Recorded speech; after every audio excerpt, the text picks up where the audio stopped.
ఈ ప్రాంతం చాలా సమస్యాత్మకమైన ప్రాంతం. ఇక్కడ రాజకీయ కక్షలు తర్వాత రాజకీయంగా హత్యలు చేసుకోవటం అనేది అనాదిగా జరుగుతూ వస్తుంది. ఈ పులివెందుల కాన్స్టిట్యున్సీలోకి సంబంధించే బీటెక్ రవి ఉన్నాడు. ఈ పులివెందుల కాన్స్టిట్యున్సీలో ఇటీవల గెలిచినటువంటి రామ్ గోపాల్ రెడ్డి ఉన్నాడు. ఈ పులివెందుల కాన్స్టిట్యున్సీలోనే పేర్ల పార్థసారథి రెడ్డి ఉన్నాడు. పేర్ల శేషారెడ్డి ఉన్నాడు. అనేక మంది కార్యకర్తలు ఉన్నారు.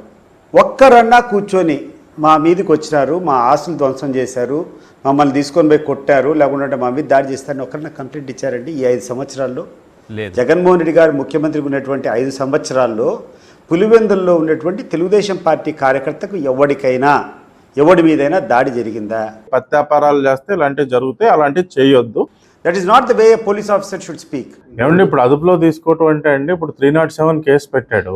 ఆ విధమైన దెబ్బలు లేవు.